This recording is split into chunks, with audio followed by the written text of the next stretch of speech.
নমস্কার শ্রোতা মণ্ডলী, বড়রা আমার প্রণাম নেবেন আর ছোটরা আমার ভালোবাসা নিয়ে। আজ স্বামী স্বরূপানন্দজি মহারাজের আরেকটি দীক্ষার বিষয় নিয়ে আপনাদের সকলের সামনে একটি ভিডিও নিয়ে উপস্থিত হয়েছি। আশা রাখছি যে এই ভিডিওটি আপনাদের সকলেরই খুবই ভালো লাগবে। চলুন কথা না বাড়িয়ে ভিডিওটা শুরু করা যাক। দীক্ষার ব্যাপারে আরেকটি কথাই আসছি। এই কথা প্রাচীন সাধুরাও বলেছেন। আমাদের দীক্ষা হয় একজন মহারাজের কাছে, যার কাছেই দীক্ষা পেয়েছ, যিনি দীক্ষাগুরু তিনি ঈশ্বর থেকে আলাদা নন। তাকে স্মরণ করলে ইষ্টকেই চিন্তা করা হয়।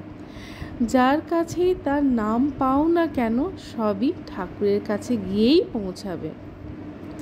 কিন্তু এই যে একটা ভাব, আমি এক মহারাজের দীক্ষিত ও অন্য এক মহারাজের দীক্ষিত, এইগুলো যেন আলাদা আলাদা দল তৈরির প্রবণতা না আনে। কথামৃতে আছে যে একজন ব্রাহ্ম সমাজের একটি বক্তৃতা শুনে এসে ঠাকুরকে বলছেন, দল চাই দল চাই। তখন ঠাকুর বলছেন, এটা কীরকম হচ্ছে?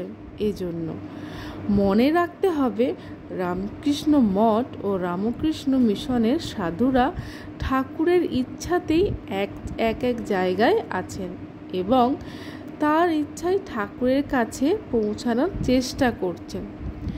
তাদের আলাদা কোনো ব্যক্তি বলা যাবে না। শেষ পর্যন্ত সব এক, সবই ঠাকুরের কাছেই পৌঁছাবে। তোমরা সব এসেছো, অনেকেরই দীক্ষা হয়েছে ঠাকুরের নামে। এসব আলোচনা শুনছো, বিশ্বাস রাখতে হবে। বিশ্বাস বিশ্বাস বিশ্বাস বিশ্বাস করে প্রার্থনা করলে তিনি নিশ্চয়ই আমাদের কৃপা করবেন, আমাদের কথা শুনবেন, আমাদের মনকে বিপদ থেকে ফিরিয়ে আনবেন, আমাদের পথ দেখাবেন। তাকে ডাকলে তিনি আমাদের রক্ষা করবেন, এই বিশ্বাসটা দরকার। কেন ডাকতে হবে? ডাকতে হবে কারণ তোমার সংস্কারই তা করাবে।